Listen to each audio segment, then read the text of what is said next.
नमस्कार विद्यार्थी मित्र, आज आपण BA द्वितीय वर्षातील तृतीय सत्रामध्ये असणाऱ्या आपल्या भूगोल विषयाचा असणारा BA द्वितीय वर्षाचा पेपर हवामानशास्त्र या हवामानशास्त्रातील वृष्टी व पर्जन्याचे प्रकार हे या ठिकाणी बघतोय। आणि मागच्या तासामध्ये आपण अभ्यासत असताना बघितलं की वृष्टी म्हणजे काय, तर अदृश्य स्वरूपात असणारं बाष्प ज्यावेळेस दृश्य स्वरूपामध्ये येतं त्यावेळेस ती जी काही क्रिया घडते त्या क्रियेला किंवा जे दृश्य स्वरूपात आल्यामुळे जे काही रूप तिचं बाहेर येतं त्या रूपाला आपण वृष्टी असं या ठिकाणी म्हणतो। आणि मित्रहो, अशा पद्धतीची वृष्टीतलं पहिलं रूप किंवा वृष्टीचा पहिला प्रकार धुके किंवा फॉग हा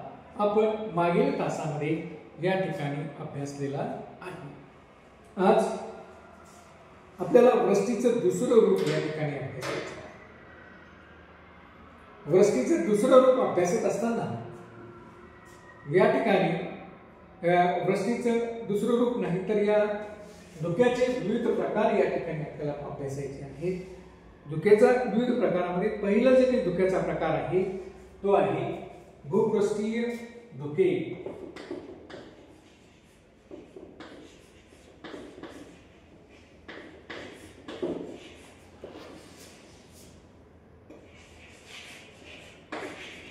भूपृष्ठीय धुके ज्याला इंग्रजीमध्ये सरफेस फॉग असं म्हणतात। इंग्रजीमध्ये सरफेस फॉग असं या ठिकाणी म्हटलं जातं। खास करून या धुक्यांची निर्मिती तापमानाच्या विपरीततेमुळे घडते। आपण मागील तासामध्ये तापमानाचं प्रकरण बघत असताना बघितलं की तापमानाची विपरीतता काय असते। तापमानाची विपरीतता म्हणजे काय की जनरली सामान्यपणे भूपृष्ठापासून आपण उंचीपर्यंत गेल्यास तापमान हे कमी कमी होत जातं, मात्र या ठिकाणी उलटी प्रक्रिया होते। भूपृष्ठावर जास्त तापमान असतं, भूपृष्ठाला लागून असणाऱ्या हवेच्या थरामध्ये जास्त तापमान असतं आणि जसजसं आपण उंचीवर जाऊया तसतसं तापमान आपल्याला भूपृष्ठाला असणाऱ्या हवेचे तापमान हे कमी असतं आणि जसजसं वर जाऊया तसतसं आपलं तापमान वाढलेलं काही किलोमीटर पर्यंत आपल्याला जाणवतं। त्यानंतर मात्र पुन्हा तापमान कमी झालेलं आपल्याला दिसतं। म्हणजे अशा प्रकारची ही जी काही विपरीत अवस्था आहे यालाच तापमानाची विपरीतता असं आपण म्हटलेलं आहे। मग रात्रीच्या वेळेला खास करून हिवाळ्यामध्ये आपल्याकडे काय होतं की रात्रीच्या वेळेला हिवाळ्यामध्ये सूर्याचा सूर्यप्रकाश किंवा सूर्याची उष्णता ही मुळामध्ये कमी प्रमाणात मिळते, कालावधी कमी असतो। कारण तुम्ही जर बघितलं असेल तर खास करून जेव्हापासून आपल्याकडे हिवाळा सुरू होतो तेव्हापासून दिवसाचा कालावधी दिनमानाचा कालावधी मात्र कमी होत राहतो आणि रात्रीचा कालावधी मात्र आपल्याकडे वाढलेला आपल्याला दिसून येतो। मग दिनमानाचा कालावधी कमी होतो म्हणजे त्याच प्रमाणामध्ये आपल्याला सूर्याकडून येणारी सौरशक्ती उष्णता ही कमी प्रमाणातच मिळते आणि ही मिळालेली कमी प्रमाणात उष्णता भूपृष्ठाला कमी प्रमाणामध्ये तापवण्याचे कामही करतात। रात्रीमानाचा कालावधी जास्त आहे आणि रात्रीमानाचा कालावधी जास्त असल्यामुळे होतंय काय की त्या जास्तीच्या कालावधीमध्ये या ठिकाणाहून जे काही भूपृष्ठाने ग्रहण केलेली उष्णता आहे ही ग्रहण केलेली उष्णता उत्सर्जनाचे काम हे रात्रीच्या वेळेला सुरू होतं, रात्रीमानामध्ये सुरू होतं। रात्रीमानाचा कालावधी जास्त आहे त्यामुळे अधिकाधिक प्रमाणामध्ये भूपृष्ठाने उत्सर्जित केलेली उष्णता ही उत्सर्जित केली जाते आणि त्यामुळे भूपृष्ठ हे थंड होतं। भूपृष्ठ थंड झालं की भूपृष्ठात संपर्कात असणारी जी काही हवा आहे, भूपृष्ठाला लागून असणारा जो काही हवेचा थर आहे, हा संपर्काने थंड होतो आणि हवेचा थर हा संपर्काने थंड झाल्यामुळे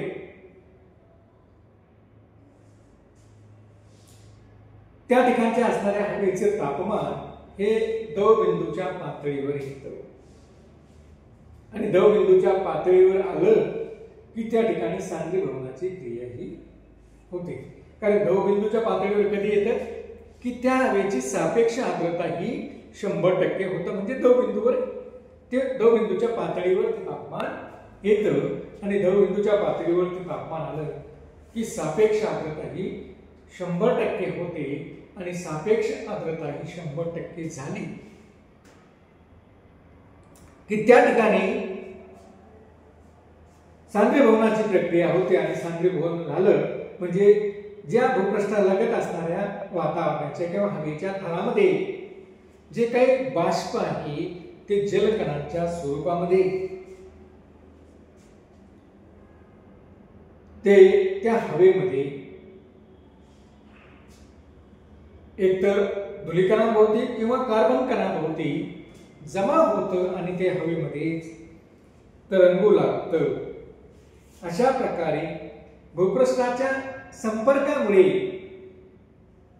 भूपृष्ठ थंड असल्यामुळे वातावरणाचा भूपृष्ठावरील थर देखील, हवेचा वातावरणातील थर देखील थंड होतो आणि अशा वेळेस मग त्या ठिकाणी धुक्यांची निर्मिती होते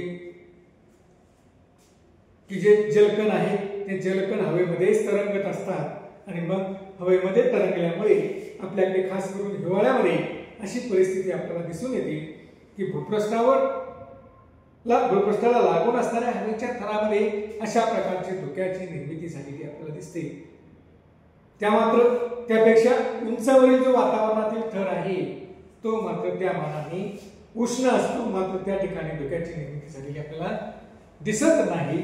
म्हणजेच या ठिकाणी तापमानाची विपरीतता घडलेली असते आणि म्हणून तापमानाच्या विपरीततेमुळे आणि महत्वाची गोष्ट म्हणजे भूपृष्ठ थंड असल्यामुळे भूपृष्ठाचा असणारा थंड भाग हा हवेच्या संपर्कात येतो. त्या ठिकाणचा असणारा हवेचा संपर्कात आलेला जो काही भाग आहे तो थंड होतो आणि थंड झाला की त्या ठिकाणी मग अशा पद्धतीनं धुक्यांची निर्मिती झालेली आपल्याला दिसून येते. यालाच आपण भूपृष्ठीय धुके असं म्हणतो, कारण भूपृष्ठाच्या संपर्कामुळे अशा प्रकारच्या धुक्याची निर्मिती झालेली आपल्याला दिसून येते. म्हणून आपण याला भूपृष्ठीय धुके असं या ठिकाणी म्हणतो.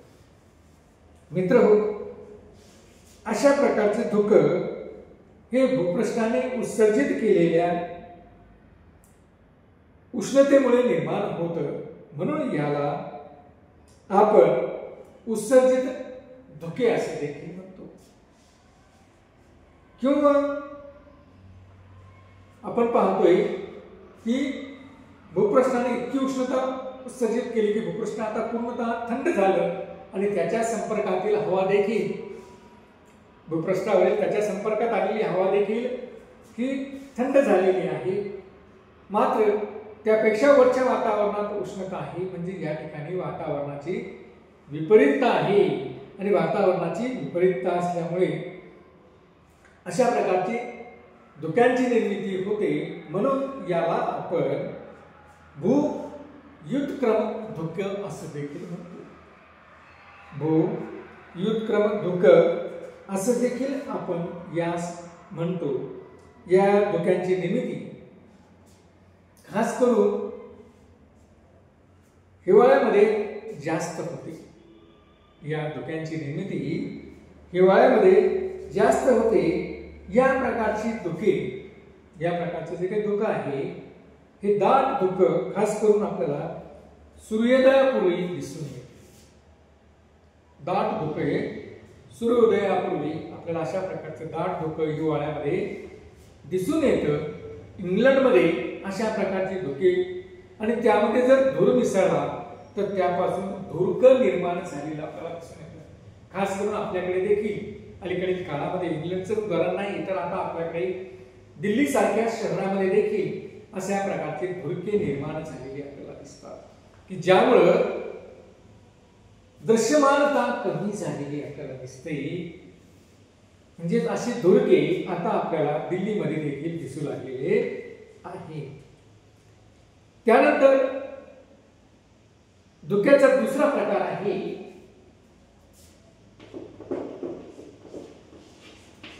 बाष्पीय धुके.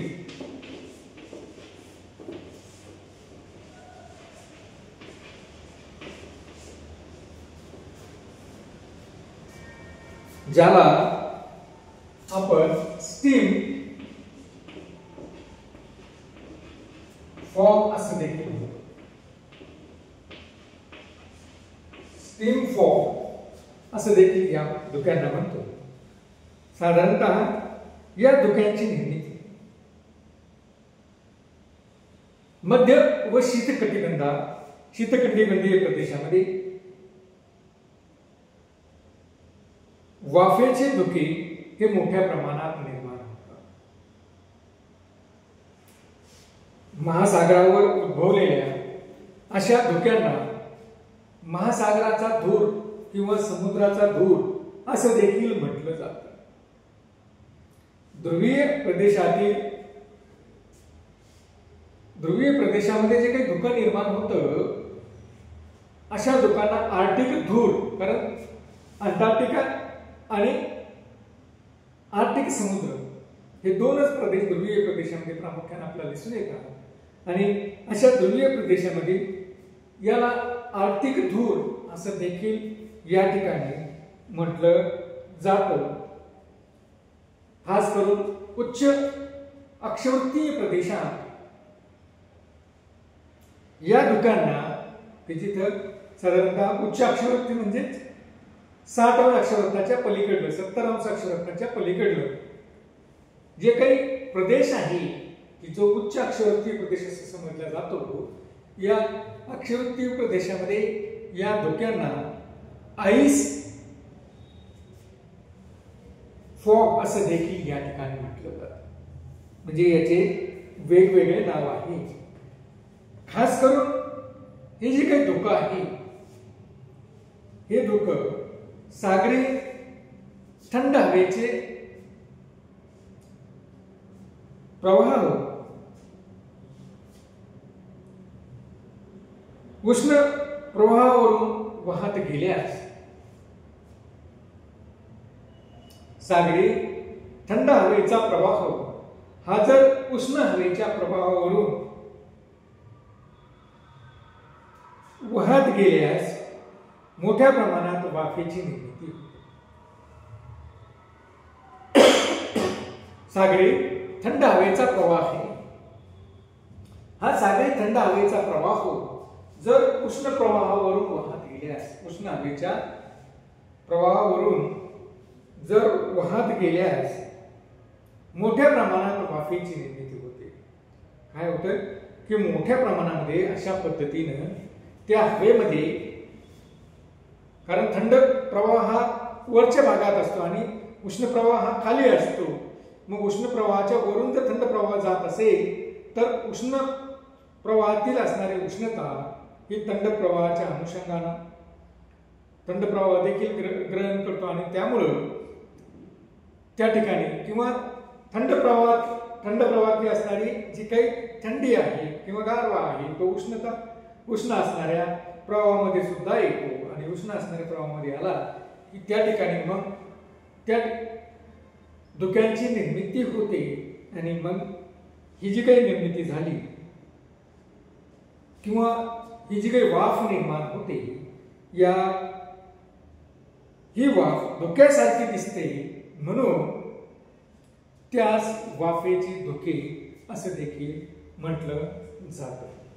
तर मित्र हो, या ठिकाणी आपण जर बघितलं तर आपल्याला असं दिसतंय की वाफेचं धुकं म्हणजे काय, तर खास करून उच्च अक्षवृत्तीय पट्ट्यामध्ये की जिथं थंड हवामान आहे अशा प्रदेशात जर उष्ण हवेचा प्रवाह आणि थंड हवेचा प्रवाह एकत्र आला आणि उष्ण हवेच्या प्रवाहावरून जर थंड हवेचा प्रवाह गेला तर त्या ठिकाणी वाफ निर्माण होते आणि वाफ निर्माण झाली, बाष्प निर्माण झालं की ते बाष्प धुक्यासारखं दिसू लागतं आणि यालाच आपण काय म्हणतो, यालाच वाफेचे धुके असं या ठिकाणी म्हणतो.